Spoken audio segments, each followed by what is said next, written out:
I stood there at gate 24B, clutching my carry-on and printed itinerary like a damn fool, while Chase, all gelled hair and teeth, looked me up and down like I was gum on his coal hawns. "No seat reserved for you," he said, loud enough for the rest of the team to hear.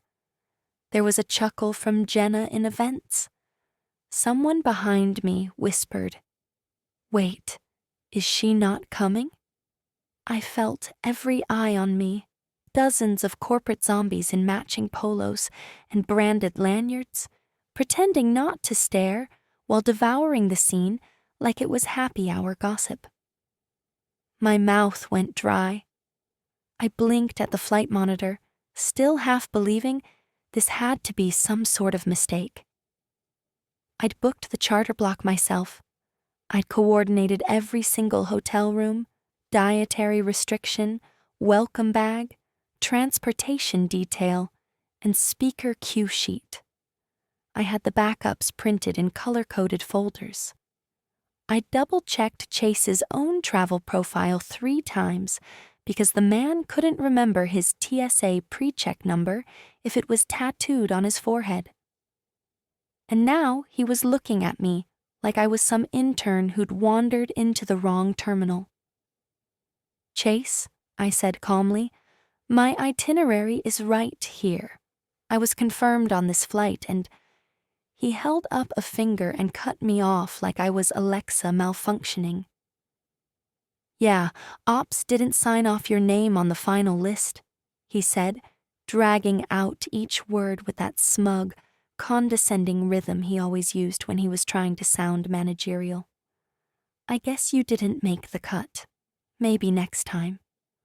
The bile crawled up my throat. This retreat, the whole Hawaiian spectacle, was the culmination of 6 months of planning. It wasn't just another corporate getaway. It was the capstone to secure a 10-year extension with our biggest client. $240 million in renewals, and the event was my design, my execution, my goddamn legacy. Chase had swooped in 2 months ago with a title and no qualifications beyond being somebody's cousin, then immediately started yanking credit like it was Halloween candy. As I stood there, humiliated and stranded at the gate, he turned to the others like nothing happened. "Group A, let's move," he barked, already herding them toward boarding. People averted their eyes. Some looked sympathetic.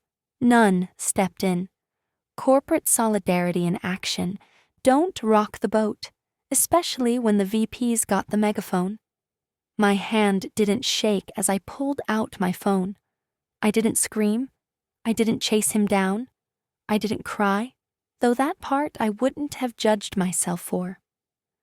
I just scrolled to the one contact that mattered, Alan R. McNally, CEO of our client company, and the man whose signature made our MSA gold-plated. I tapped out one line. "Please confirm if our team lead has changed under the MSA." Then I hit send. Before we go further, if you're still listening and you're one of the 97% who haven't subscribed, it would mean the world if you hit that button. A like or comment goes a long way, too. It really helps the team bring more of these real stories to life. All right, back to the mess. Chase didn't realize it yet, but I'd built a trap months ago. Not out of spite, out of necessity. I knew exactly how replaceable they saw me. I'd watched senior women get pushed out with champagne and lies too many times not to hedge my bets. That master service agreement, it had my name in black and white. Clause 14.2. All primary operations liaisons must be present at all key engagements unless otherwise agreed upon in writing by the client. And I made damn sure there was no such writing. The plane hadn't even taken off, but the cracks were forming. I could see it already. And for the first time in weeks, I felt something I hadn't dared entertain. Not fear, Not rage, but calm. Let him fly to paradise. I was already digging the sand out from under his castle. The gate emptied out, leaving me standing there with nothing but the hum of the terminal and a cup of cold coffee that suddenly tasted like humiliation. Their plane took off 20 minutes later. I watched it through the window, this shiny silver bird carrying a parade of people who had no idea they were flying straight into a contractual buzzsaw. Chase, most of all. I could almost picture him grinning in 3A, champagne flute in hand, basking in the glow of leadership optics, while I, the supposed nobody he'd left behind, was already putting my first chess piece on the board. The call came less than 2 hours after departure. I was still at the airport cafe, staring blankly at my laptop screen, when my work phone buzzed with a notification from our compliance portal. Incoming inquiry, external legal counsel. That was fast. I clicked. The subject line made my chest tighten.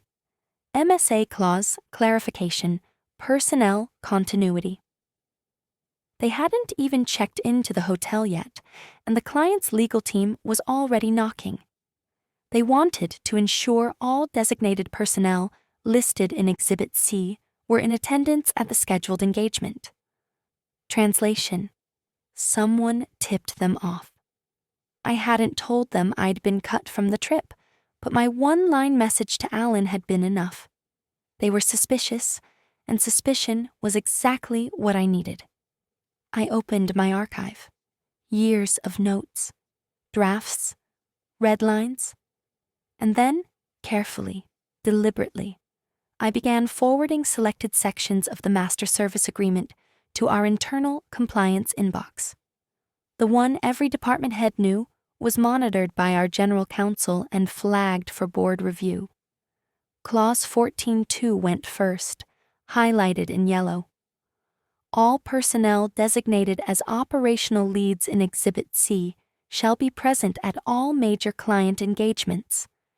Any unilateral reassignment or omission must be approved in writing by client prior to the event.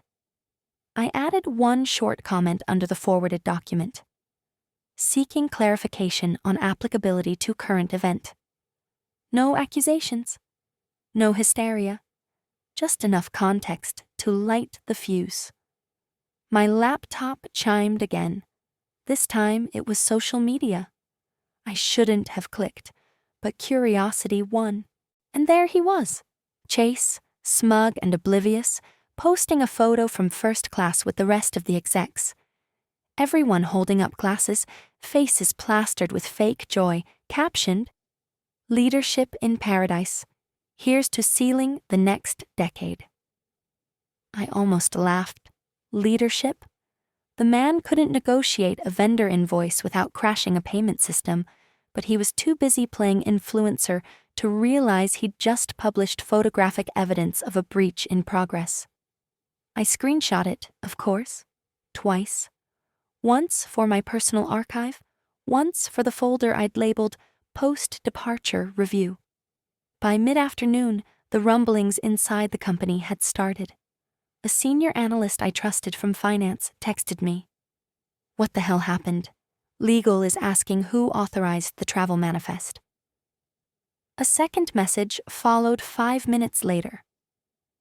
I heard Alan's team might pull the Q4 payment, something about breach language. Good. Let them sweat. Let them finally see the difference between pretty PowerPoint slides and actual operational integrity. They'd mocked me for being too process-driven, for insisting on contract adherence, for treating the MSA like a Bible. But that boring paperwork was the only thing standing between our company and a multi-million-dollar lawsuit. I leaned back in the stiff airport cafe chair and took a long, slow breath. The humiliation from that morning still burned, but now it was morphing into something sharper. Not rage, but resolve. I wasn't going to explode or storm into HQ demanding justice. That's what they expected. Instead, I was going to sit perfectly still while the weight of their arrogance dragged them under. Because Clause 14.2 wasn't a footnote. It wasn't a suggestion. It was a legally binding condition worth hundreds of millions. And Chase, with his selfie sticks and smug smiles, had just tripped over it in designer loafers. The plane was over the Pacific now, gliding toward a resort that was about to become a legal battlefield. And me? I was right where I needed to be, grounded, invisible, and holding every page that could tear their little vacation apart. By the time Chase and the crew touched down in Maui, I imagined they expected to be draped in leis, sipping overpriced Mai Tais poolside, and posting more nauseating team-building selfies under some corny caption like, "Client Love." But that's not what greeted them. Alan McNally, the client's CEO, the man who never showed up anywhere without a golf club or a 3-minute agenda, walked straight into the grand Ka'anapali lobby, flanked by 2 in-house council reps. No smile, no small talk. Just a slim leather folder tucked under his arm like a scalpel waiting to cut. The retreat welcome team, probably still glowing from Chase's pre-trip vision call, offered him a badge and a fruity drink. Alan didn't even break stride. He asked one question. "Where's Olivia Mathers?" I wasn't there to see Chase's face, but God, I've played that moment 1,000 times in my head. From what I heard later, he stuttered, blinked a lot, then tried the old name-drop defense. "Oh, she's back stateside, handling back-end support. But we've got Tyler from BizDev and Jenna from Creative here, full coverage." Alan didn't even blink, just handed over a printed copy of the MSA, turned to page 47, and tapped Clause 14.2 like it was a courtroom cross-examination. "Was this clause revised recently?" Chase mumbled something about logistics and resource allocation, but it didn't matter. Alan wasn't there for explanations. He handed the paper back and said, "We'll be in touch shortly," then walked off to find his legal team. No badge, no drink, no ceremony. Half a world away, I was sitting in my apartment in sweats, hair in a claw clip, reheating soup I didn't even want when my work calendar dinged. Subject: Urgent Contract Breach Review. Attendees: General Counsel, Senior Compliance Officer, Director of Client Services. 3:00 p.m. PST. No subject line has ever felt more like a shot of espresso to the chest. I opened the invite, reread the names, and noticed something else, something small but sharp. At the same time, I was scheduled to speak. There had been a previously booked session between Chase's team and the client's CFO for Q4 financial alignment. That meeting? Canceled. Not rescheduled, not delayed, just vanished. I didn't need confirmation. I knew exactly what had happened. Clause 14.2 had officially been flagged as a material breach risk. The moment I was cut from that plane, the company had cracked its own foundation. And the CFO, the same man who once told me during a site visit, "You're the only person from your side who actually knows what the hell's going on," wasn't about to waste his time playing damage control with Chase. He was pulling his resources and redirecting them to where actual continuity lived. With me. There's a special kind of satisfaction that comes when you've been called dramatic, difficult, too meticulous, and then watch the entire edifice collapse exactly where you said it would. Back in Maui, Chase was scrambling. I could feel it in the email timestamps, the flurry of "need to clarify," "can you confirm?" "What's the latest on clause 14.2?" all frantic, all avoidant. Not one single person had the spine to say it outright. We fucked up. And me? I didn't gloat, didn't post anything, didn't tell a soul. I just cleared my afternoon and brewed a fresh cup of tea. Because paradise was starting to feel like litigation. And I was just getting comfortable. The first Slack leak came in around 9:17 a.m. I wasn't even at my desk yet, just brushing my teeth, watching the kettle start to steam, when my phone buzzed with a DM from Kara in HR. Not sure if you saw this, but your name's all over legal chat this morning. You okay?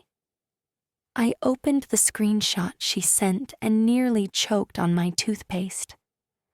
It was a thread from the Legal and Compliance channel, and right in the middle of it was a message from Brandon, one of our senior compliance officers. Wait, who actually signed off on removing Olivia from the Hawaii Manifest? Was that cleared through client channels?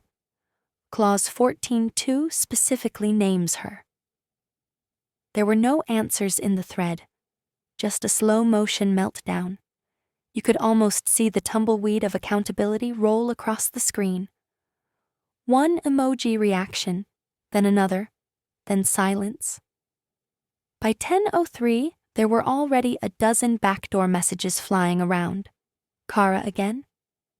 Someone just asked if you were on leave or terminated? What the hell is going on? Exactly what I wanted them to ask. I sat down at my desk, same sweats, same tea, same deliberately calm breathing, and opened my external backup drive. I'd kept a mirror of every planning doc from the last 6 months, not out of paranoia, out of necessity. I'd seen what happened to women like me when things went sideways. If you didn't have receipts, you got rewritten. First, I pulled the email chain from April where Chase suggested removing non-customer-facing personnel from the trip to streamline optics. I replied, politely but firmly, "Please note, per clause 14.2 of our MSA, I am required to be present unless the client provides written approval otherwise." 3 minutes later, Brandon from Legal replied, "Understood, clause noted, no removal without client sign-off." I screenshot that exchange and saved it as clause 14.2, acknowledged.pdf. Then I moved on to the calendar invites, the vendor chain of custody logs, and the speaker packet approvals, all with my name listed as primary coordinator, all time-stamped, all traceable. I put them in a new folder called Continuity Evidence. Not because I needed to prove anything, but because I wanted to control when it was proven. Around noon, the bigger shoe dropped. I got a forwarded message from a friend on the finance team, no subject line, just 3 words in the body. "It's happening now." Attached was an internal memo from the client's procurement officer. Subject, suspension of payment. Invoice, number 11983, B, amount, 3.2 mets. Reason, pending clarification of contractual adherence and personnel continuity. They'd pulled the plug. Not a full termination, not a lawsuit, just a surgical, devastating pause. Enough to freeze the quarter. Enough to make every exec at HQ start checking their pulse. I could practically hear the scramble from my quiet apartment, the whispered huddles, the panicked meetings behind glass doors. The first time you threaten a contract like that, it sends a message. The second time, it becomes precedent. And somewhere in the swirl of all that chaos, I sat in total silence, watching it unfold, with the cold clarity of someone who no longer needed to yell to be heard. They had the clause, they had the context, and thanks to one forgotten reply, buried in Legal's inbox from 3 months ago, they had the record. They knew. And now they had to decide, eat the breach or make things right. Either way, they'd be doing it on my terms. Breakfast at the resort was supposed to be a highlight. Beachfront view, branded pastries, fresh squeezed ego on every plate. The staff had even rolled out custom napkins embossed with the client's logo and our company's tagline, "Building Legacies Together." Cute. Almost ironic now. From what I was told later, the team had just settled into their second round of mimosas when Alan McNally stepped into the open-air conference room like a thundercloud in a sea of flip-flops. He didn't smile, didn't greet, didn't even grab a plate. He walked straight up to Chase, who was in the middle of a half-joke about how he barely survived the red-eye, and dropped a single ice-cutting sentence. "Is there an issue with the MSA?" The entire table froze. Forks halfway to mouths, phones hovering mid-scroll. Even the server with the mango tray stopped like he'd heard God speak. Chase, bless his squirming little soul, laughed. Not a confident laugh. A weird, breathy stutter like he was trying to buy time from the universe. "Oh, no issues. All good. I mean, unless you've heard something. Ha." Alan stared at him for 3 seconds that felt like 3 years. Then he nodded, said, "Understood," and turned away without another word. Straight to the legal team seated at the back of the room, their folders already open. The silence didn't end when he walked off. It lingered. Chase cleared his throat and tried to resume his sentence, but nobody remembered what it was. Jenna from Creative whispered something to Tyler from Events. Tyler immediately pulled out his phone. By lunch, a photo of the moment had leaked into Slack. Alan standing over Chase, expression unreadable, while Chase looked like a high schooler being asked to define integrity in front of the principal. No caption necessary, though someone added one anyway. Clause 14.2'd. It spread like wildfire. By 2 p.m., it had been turned into a meme and posted on the company intranet's water cooler channel. By 3, it was screenshotted into group chats I wasn't even part of anymore. One anonymous burner account even made a joke bingo card titled, "Chase's Excuses for Why Olivia's Missing." My personal favorite, she had food poisoning from being too prepared. What struck me most wasn't the public embarrassment. That would have come with or without the meme. It was the fact that no one defended him. Not one of those executives he'd courted, flattered, bulldozed into this trip, said a word in his favor. Not one raised a hand to interrupt Alan. Not one even looked like they wanted to be associated with whatever radioactive sludge he was standing in. And me? I didn't post. I didn't comment. I didn't even log into Slack that day. Instead, I took a walk. Through the park near my apartment, past the little corner coffee shop where I'd written the first draft of the retreat plan 6 months ago. I walked slow, letting the wind bite my face, letting it all sink in. I'd spent 3 years building that client relationship, block by block, night after night, budget by spreadsheet. And now, finally, the right people were starting to see who held it all together. The truth didn't need me to shout. It was standing on its own, towering over Chase like a lighthouse over a drowning man. They say real chaos doesn't start with a scream. It starts with a spreadsheet. And at HQ that morning, the forecast spreadsheet went red. Bright, burning red. Someone from finance tried to refresh it twice before realizing the numbers weren't glitching. They were reacting. The $240 million renewal, the one that was supposed to anchor the next 2 fiscal years, had been placed on hold.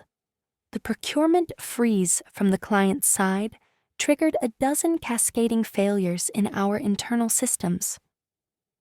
Targets shattered. Commission models vaporized. Departmental budgets that had already been overspent on Chase's retreat vision were now exposed for what they were: reckless, unbacked indulgence. Within an hour, finance was in full damage control mode. Email after email flooded inboxes. Subject lines like urgent, client hold impact, and what does clause 14.2 mean in practice, started bouncing between legal, operations, and the board. And somewhere in the middle of it, someone had the gall to forward me an invite. Subject: immediate guidance requested time. 11:30 a.m. PST. Attendees: General Counsel, CFO, VP of Risk. No subject line fluff, no hope you're well, just pure corporate desperation. I joined the call from my living room, no makeup, tea in hand, window cracked open to let the October air remind me who I was before all this. 3 heads blinked to life on my screen, all visibly tense. No one even tried to fake a smile. Olivia, General Counsel began, his voice tight. We understand there have been complications. If you were to advise us now, purely in a consulting capacity, what would you suggest? I didn't flinch. I didn't smirk. I just answered with the same deliberate cadence I used to read contract clauses aloud in boardrooms full of people who thought I was too junior to lead negotiations. Start with an apology, I said. Then let me know which version of the renewal you'd like me to review. The one with Chase's leadership structure, or the one that still includes continuity provisions you all previously agreed to. Silence.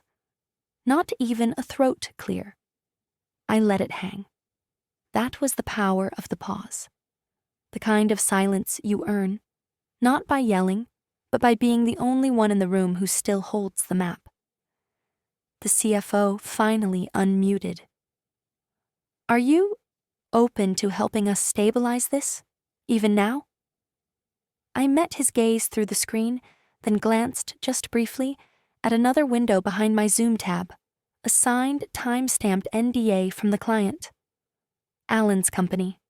Sent 3 days prior. They'd reached out directly. No drama, no recruiting dance. Just a plain message from their COO. We're reassessing vendor partnerships. We trust your judgment. Would you consider serving as our independent consultant for vendor selection and renewal oversight? My response had been one word. Yes. I looked back at the screen. 3 execs staring at me like I was some kind of oracle who might still save their crumbling temple. I'm already consulting, I said calmly. Just not for you. More silence. But, I added, if it helps, I'm willing to coordinate a transition review. For your sake, not mine. Their faces twisted in some contorted mix of panic and forced professionalism. It didn't matter. I'd already detached. The umbilical cord that tied me to their incompetence had been cut the moment Chase decided his LinkedIn photo op mattered more than legal compliance. They had fumbled legacy money. I was already safeguarding it elsewhere. The room was supposed to be set for triumph. Dimmed lights, a sleek deck of slides with enough motion graphics to trigger seizures, soft ukulele music piped in through ceiling speakers to match the island tone. Chase had even arranged for the event coordinator to dim the house lights manually before his entrance, like he was the keynote at a damn TED Talk. It started unraveling before he even clicked to slide 2. The client's team, normally cordial, if not enthusiastically so, sat like stone. No smiles, no notepads, no performative head nods. Just silence. Eyes trained, not on the screen, but on each other. Every so often, someone from their side leaned in to whisper something behind a folder.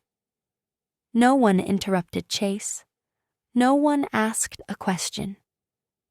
The oxygen was gone from the room, and he was too busy talking to notice he couldn't breathe. He stumbled. Not because the projector glitched or someone dropped a tray of coffee, because he knew. Somewhere around minute 11, he felt it. That shift, that undercurrent of dismissal. He could smell the disconnect. His slides on partnership synergy were bombing harder than a stand-up comic at a funeral. Then came the packet. Midway through the presentation, as Chase was rambling about elevated brand alignment, Alan McNally stood up. No announcement. Just a nod to his assistant, who began handing out printed documents to every executive at the table. One to each department lead. One to each representative from Chase's team. No one paused the presentation. No one even acknowledged it. Until someone on Chase's own side squinted down at page 1 and raised a hand. Chase, should we pause here? This looks like a revised SOW framework. Chase froze. He looked at Alan. I'm sorry, was this cleared? Alan didn't blink. It's already in effect. The new terms were short, direct, brutal. The company would retain its current services pending a 6-month review window. But all renewal activities, vendor evaluations, and contract oversight would be managed by a newly appointed independent liaison. That liaison, by name, was me. I didn't need to be there to hear the collective inhaling of breath, the quiet realization, the slow, sinking understanding that not only had Chase been bypassed, but I had been upgraded to the one role that couldn't be touched by internal politics anymore. I now had veto authority over every statement of work connected to the account. Creative, operations, procurement, nothing went forward without my review. Chase couldn't greenlight a napkin order without my sign-off. He was done. He just hadn't figured out the shape of the fall yet. After the session ended, Alan leaned over to Chase and murmured something that wasn't caught on mic, but was seen by everyone. His finger jabbed once toward the hallway, and the two disappeared into a side conference room. 10 minutes later, someone from the hotel staff said they heard yelling through the walls. Chase's voice first, high-pitched, defensive. Then Alan's, quiet but sharp, surgical. No one saw Chase again for the rest of the day. He didn't attend the dinner reception. His badge was quietly removed from the event signage. His assistant started asking others if they knew what time the return flight was rebooked for. And while he was packing his bags behind a locked door, a new file hit the company's Slack. Vendor Oversight Transition Plan, prepared by Olivia Mathers. Not angry, not dramatic, just bullet points and timelines. Quiet power etched in Helvetica. Justice hadn't shouted. It had just signed the paperwork. It was just past 11 p.m. when my phone lit up. I was sitting on the couch in my dim apartment, sipping tea gone cold, watching the city hum through my window like nothing had happened, like a whole empire hadn't just quietly tilted on its axis. The number was unfamiliar, but I knew the area code. Corporate HQ, and not the regular switchboard. I let it ring once, twice. Picked up on the third. Olivia Mathers speaking? The voice on the other end was deeper than I remembered, slower too. Russell Marks, the board chair, the same man who, 6 months ago, had walked past me in the elevator without recognizing my face. Tonight, he knew exactly who he was calling. "Ms. Mathers," he began, "I won't waste your time. We're conducting a full review of recent events, and it's clear adjustments are needed. Chase is being reassigned, effective immediately." I said nothing. Let him hang in that pause. He cleared his throat. "We'd like to formally extend an offer for you to return. We'll draft new terms. You'd have full operational oversight, direct board access, autonomy over the client account, whatever you need." I almost smiled, not because of the offer, but because of the irony. There it was, wrapped in corporate polish, a golden apology shaped like a throne. A chance to come back not as a subordinate, not as the quiet girl who triple-checked logistics, but as the power they never thought I could be. I leaned back against the couch, tucked one foot under the other, and replied as evenly as if we were discussing printer toner. "I appreciate the call, Mr. Marks, but I won't be returning." Silence. Then, "May I ask why?" "It's a conflict of interest," I said. "I work for the client now." Another pause, longer this time, and I could hear it, how the weight of those words landed like a brick in a boardroom full of empty chairs. Because what I didn't say out loud, but knew he'd already been briefed on, was that Alan's company had just issued an RFP, a full-scope vendor restructuring for the next 6 years. Logistics, operations, creative, compliance, and I was helping structure it, not as a formality, not as a reference, as the architect. I was the one shaping the language, defining the service parameters, writing the questions, evaluating the answers. And Chase's firm wasn't guaranteed a slot. I could feel Russell weighing his next words, trying to salvage dignity. He went with the safest play. "If anything changes, we'd welcome the opportunity to talk again." I let him have it. "Understood," I said. "Have a good night." I hung up. Then I silenced the phone and turned it face down. No fireworks, no champagne, just the quiet relief of gravity realigning, finally, in my favor. The offer I'd waited for, fantasized about, played out 100 ways in my head, had arrived too late. They hadn't just lost me. They'd lost the map. The flight was half empty, just the way I liked it. No branded polos, no forced small talk, just silence, recycled air, and the low hum of an aircraft heading east as the sun bled out over the Pacific behind us. I didn't bother with the in-flight drink. I didn't need to celebrate. This wasn't a victory lap. It was a homecoming. And I was bringing the future with me in a carry-on. I slid my laptop out of the seat pocket and opened the final PDF. The renewal agreement was signed, time-stamped, notarized, and more elegant than anything Chase had ever produced in his Canva-fueled career. $240 million, 6 years. With a clause buried in the first appendix that gave me permanent oversight authority, independent review rights, and direct access to the client's procurement team on any vendor relationship tied to the account. In other words, I was the bridge. If they wanted to cross it, they'd have to go through me. Not because I burned the old one, but because I built the new one from stone. The seatbelt sign pinged on, and somewhere over Arizona, my phone buzzed. One message. No punctuation, no flair, just desperation wrapped in pretense. Chase. "Can we talk?" I stared at it for a few seconds, not out of indecision, just to feel the weight of how light he'd finally become. All that swagger, the fake leadership posts, the name-dropping, the hollow smirks. Stripped down to 6 words and the silence that followed them. I didn't answer. I just closed the laptop, tucked it back in my bag, and leaned against the window. Let him stew in the silence. He'd have time, plenty of it. Because the RFP process I was steering, it didn't include shortcuts for former VPs who'd fumbled the bag on live stage.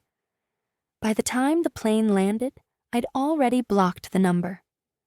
Back at headquarters, I'd left one last item behind. A small thing, almost forgettable. On Chase's desk, tucked under a cold coffee mug and a pile of irrelevant marketing drafts, sat a company-branded postcard. The same type we handed out during corporate retreats, with palm trees and inspirational garbage printed across the top. Except this one had a red stamp across the center. Just 6 words, clean and sharp. Next time, book all the seats. I never raised my voice, never threw a tantrum, never threatened legal action. I just rewrote the coordinates. So when they tried to find paradise again, they'd realize the island didn't exist without me.